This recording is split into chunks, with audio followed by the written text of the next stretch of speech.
know that each child's basic needs must be met before they can be available for learning. So the generosity we witnessed from Project Lunchbox has been incredible. The funds have provided meals for students and helped us to meet those basic needs so we can ensure that they're being successful in reaching their full potential. We appreciate everyone's support at Project Lunchbox. It really makes a difference. Well, good morning. My name is David Lee. I'm the principal at Cedar Lee Middle School in Bealton, Fauquier County school system. And I have with me Benita Crockett. She's our school secretary and also our executive budget director. Well, it's working really, really well. We're very thankful that we have Project Lunchbox. We actually have about 40% of our students are on free and reduced lunches. So the Project Lunchbox helps out in a number of ways, and I'll let Mrs. Crockett kind of describe this for us. As Mr. Lee said, we have approximately 40% of our student body on the free and reduced lunch program.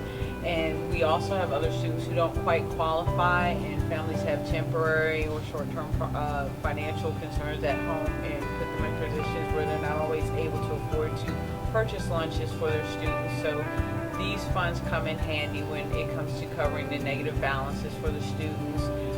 Sometimes kids do get food at home, but they don't get enough, and rather than for them to be hungry at school, we prefer for them to all have proper nutrients that they need so that they can have their minds right, so that they can absorb all that they're obtaining in school during the day. So it's worked out really, really well.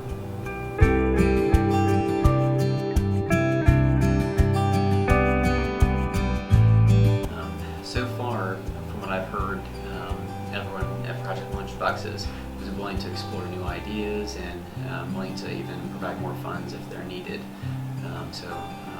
Right now it looks like all the bases are covered with that.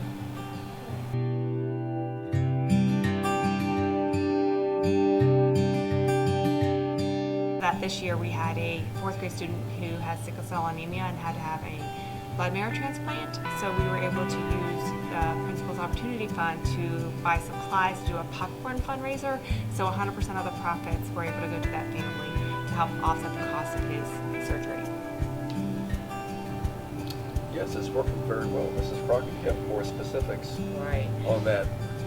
Well, that fund helps us out a lot better because we can use that in a lot of different other areas, not just food. The Lunchbox Fund goes towards food and nutrition, whereas the other Principal's Discretion or Opportunity Fund we can use for a variety of different programs. Mr. Lee here is very passionate about reading and helping the students here read, and a lot of children come to us with low SOL scores, and he has a personal goal to make sure that he increases these scores every year, and we use a program called Lexia. And the county does not provide specific funding for this software, and so we do a lot of fundraising which goes towards it, and sometimes we come a little short with the funding, so we're able to use the funds to cover that. We also use the funds to cover optional field trip expense for students that may not be able to afford it. Sometimes we have reward activities that may cost a few dollars for the kids to participate, and if a child doesn't have it, we never like to see our students go without, so we'll use those funds to cover that. It's been great so far.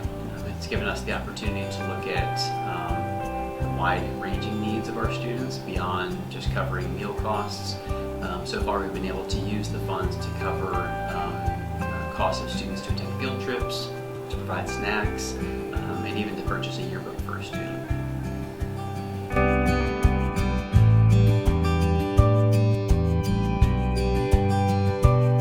So some families struggle to provide adequate before and after school care for their students.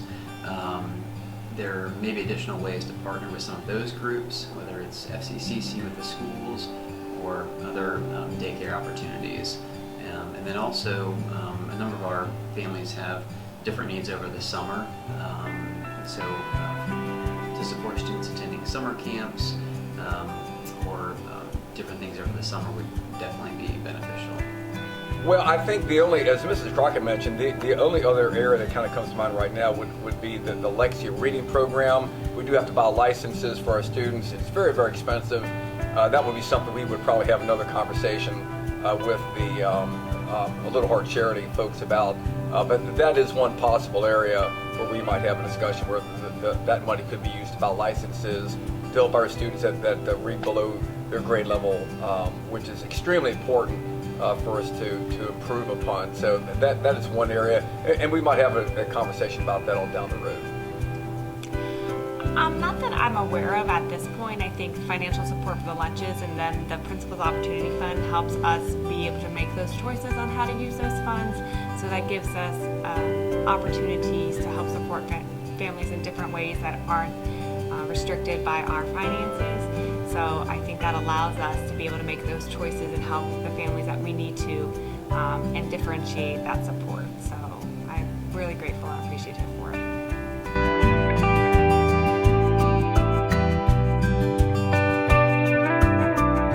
I'm just very thankful, and our families are very thankful to be able to have the support from Little Heart Charity, and it's a great program, and we're very, very thankful that we're able to help support families with financial and just different needs. But again, we are very, very appreciative of the money that's coming to us from the charity. Can't thank everybody enough for helping us out so much with those funds. And again, we will continue to utilize the money in a variety of different areas for food, supplies, maybe some instruction with the Lexia program. We'll just have to kind of see how those things work out. But it's a terrific fund, terrific additional source of revenue to help our students. And we do thank everybody so much for the money. We just appreciate our partnership. We appreciate you being willing to help us in any way that you can.